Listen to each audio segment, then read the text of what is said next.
Fala pessoal, Rafa Universo Botafogo na área. Fluminense 0, Botafogo 1.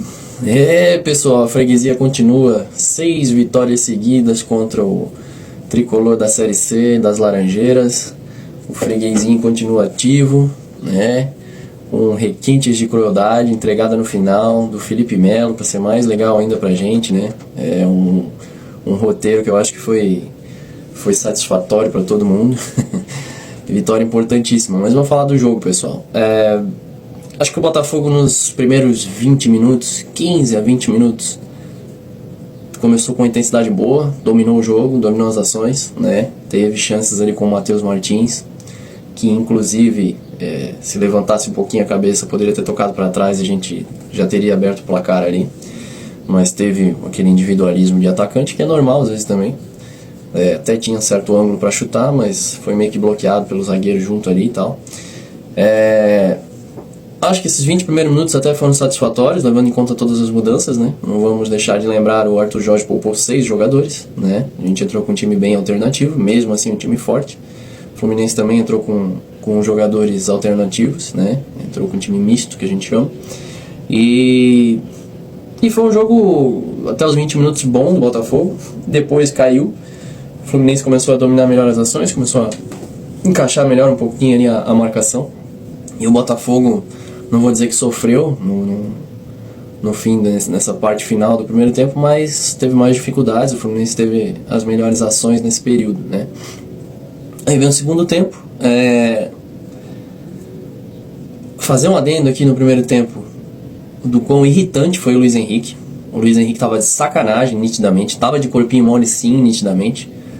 Não dá pra saber se é porque ele começou lá no Fluminense, ele pegou leve, ou ele tava mesmo realmente sem aquela vontade, tava desconcentrado. Não sei o que era, mas nitidamente ele tava de sacanagem, porque não ganhou uma bola do Marcelo, que pelo amor de Deus, né, gente? O Marcelo, que pode ter sido um craque de bola, é um craque tecnicamente, mas é um jogador morto fisicamente hoje, literalmente morto, né? Qualquer jogador que tiver um mínimo de físico em dia hoje, jovem, passa por cima dele, porque ele é lerdo hoje em dia. Além de ser um babaca, não vamos deixar de falar aqui, um dos jogadores mais insuportáveis do futebol brasileiro. E o Luiz Henrique nem esticar a perna para chegar numa bola, esticava, né?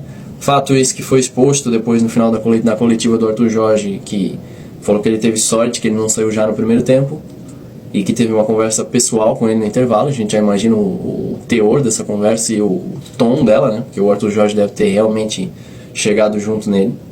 E no segundo tempo ele já volta mais ligado. Até acho que aquele gol que ele perdeu cara a cara, ele foi bem, porque ele tentou dar uma cavadinha quando ele chegou na frente do Fábio. Acho que foi a tomada de decisão melhor, mas o Fábio teve seus méritos, foi muito bem. O Fábio, que é um goleiro espetacular pela idade que tem, né? Cada vez impressiona mais. Que já tinha salvado eles durante vários lances durante o jogo, né? E aí o Luiz Henrique volta um pouquinho diferente, volta um pouquinho melhor. O Botafogo começa com um ritmo legal de novo no segundo tempo, né?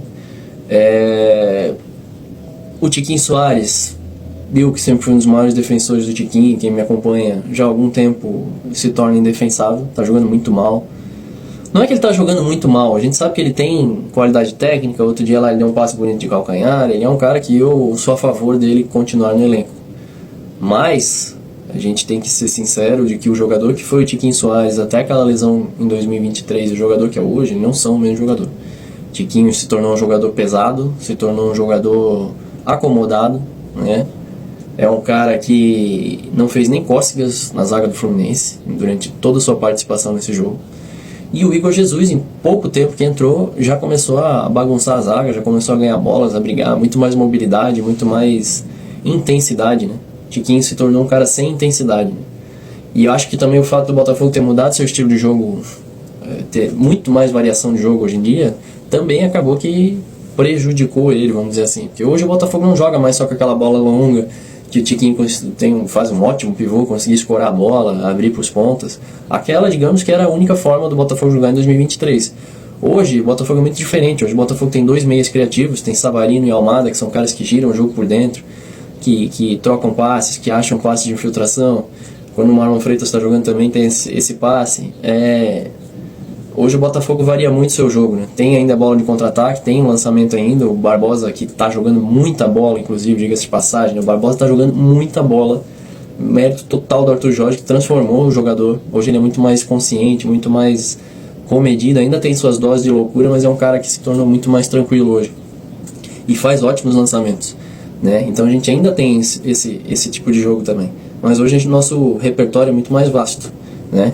E o Gregory acho que dispensa, não pelo lance do gol. O Gregory até que fez um primeiro tempo ruim, tá? Hoje pouca gente fala isso. Ele não jogou bem no primeiro tempo. O Gregory estava errando passes, mas no segundo tempo voltou a ser o Gregory que a gente está vendo nos últimos jogos. Um jogador que é fundamental no elenco. Fundamental, o cara é um monstro. Esse é o verdadeiro pitbull ali que marca por dois. Inclusive, se hoje o Marlon Freitas consegue ter algum destaque, consegue não ser lembrado por piscadinhas, isso se deve ao Gregory, que é um cara que faz o serviço sujo do lado dele, que é um cara que marca muito. Se a gente levar em conta 2023, quem marcava junto com o Marlon Freitas era o Tietê, e aí não tem condições, né, gente? É um marca-fofo, fica um meio de campo marca-fofo absurdo. Meu sonho pessoal, confesso pra vocês, que seria Alan e Gregory.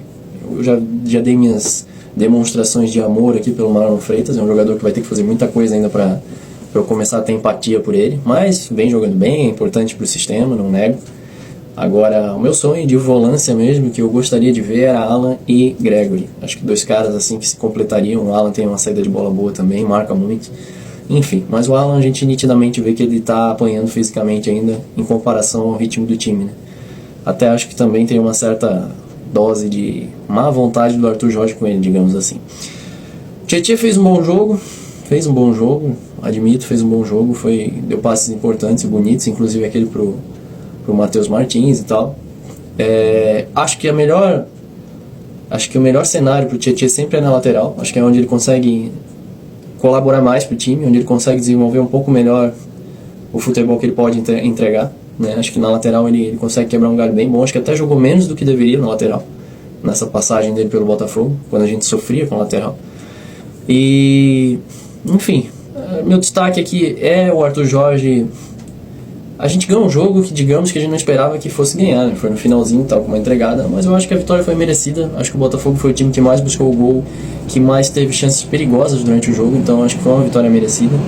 Assim como se for analisar o jogo do Palmeiras e Vasco, o Palmeiras não fez um bom jogo, teve 2 ou 3 chances ali, teve um gol que também foi uma entregada, mas quando você faz um balanço geral do jogo, eu acho que o Palmeiras também mereceu vencer por um placar mínimo ali que venceu, né? Então a gente tem que ser justo. E seguimos a luta. Acho que o Arthur Jorge tá de parabéns. Fez um jogo em que fez tudo certo, um jogo em que entrou com um time bem misto, conseguiu poupar jogadores, e no fim a gente saiu com a vitória. E quarta-feira agora é uma guerra, né, pessoal? É dar tudo de si. Eu acho que o Botafogo tem time suficiente para ganhar do São Paulo. São Paulo, que é um time cascudo, um time... Já falei sobre isso, tricampeão da Libertadores, tem que respeitar, tem camisa. O Morumbi vai estar pulsando lá com 60 mil pessoas, enfim. Mas eu acho que o futebol é jogado dentro de campo. O Botafogo tem futebol de sobras para ganhar do São Paulo. Ontem o São Paulo jogou com um time misto contra o Inter e foi sufocado pelo Inter. O Inter fez um jogo bem superior ao São Paulo. Então fica aí algumas amostras, digamos assim, pra gente do que a gente tem que fazer. Que a gente já sabe, a gente jogou com eles lá no primeiro turno no Campeonato Brasileiro e fizemos um primeiro tempo muito bom e caímos no segundo. Aliás, é uma coisa que o Arthur Jorge precisa resolver. Frear um pouco essa queda que a gente tem no segundo tempo, né, para que a gente mantenha um nível mais retilíneo durante os jogos. Valeu, pessoal, é isso aí, falei demais. Vamos torcer, quarta-feira, fogão na veia, a gente vai classificar, vai dar tudo certo, e é isso aí. Valeu, um abraço, uma boa semana a todos.